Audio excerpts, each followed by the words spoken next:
everyone. Yesterday I was reading the news and I came across this multinational aerospace company Boeing laying off 180 people at its Bangalore center. And to me, being in the GCC, Global Competency Center for multinational, seeing the workings of the GCC operations up close, it didn't come as a big surprise because a lot of multinationals and the GCCs corresponding to these multinationals are tightening their belts. There is a lot of cost cutting happening, and some of it is visible to outsiders, some of it is not, and some of it bubbles up in the news in articles like this where you have to make sense of what it means for professionals like you and me. Now, the cuts at the Boeing center, at its technology center, are a part of its global workforce reduction. The layoffs which occurred in December, the last quarter of 2024, are a part of Boeing's previously announced plan to reduce the global workforce by more than 10%. While certain roles were eliminated, they also claim that they are continuing to hire on certain roles. Now, the most interesting part of the announcement of these articles is that there was no official statement from Boeing. So the media either picked it up from thin air or from conversation from ex-employees. And all this is not surprising because it is most likely a case of silent layoff. So what does silent layoff mean and how does it work? The managers and HR asked employees to resign in lieu of separation benefits.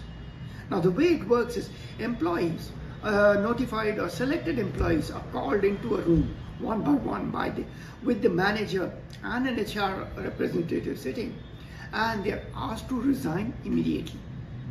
And in lieu of resignation, they may be offered a severance pay equivalent to, say, a month's gross salary for each year of service.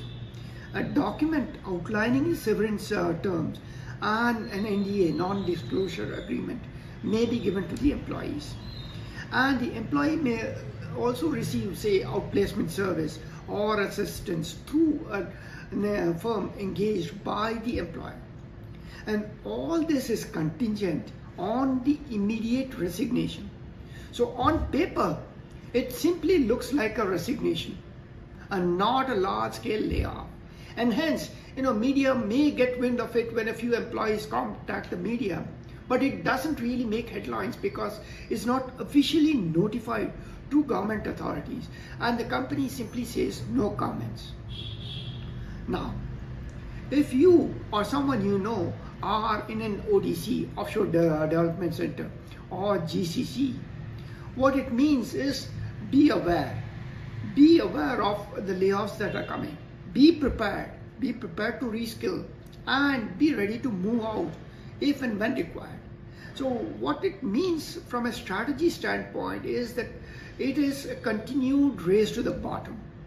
While experts claim that GCCs bring top-level jobs, the GCC model, like the offshoring model, is simply about cost arbitrage. The jobs are an extension of the global team. So a role may be, in a high-cost center and move to a low-cost center. And when time comes, it may even move to a lower-cost center, move from India, offshoring from India to maybe even lower-cost centers, say in China, Taiwan, or Thailand, or even Indonesia. GCC's jobs in global competency centers are not for life. Keep that in mind, front and center. Corporate executives will continue to look for lower cost centers or consolidate these jobs, and increasingly looking at tools for automation, maybe AI, ML. Some of these tools and the benefit from these automations will continue to hit jobs. And when they continue to hit jobs, it means layoffs. And some of it could be silent layoffs. So be prepared, be forewarned.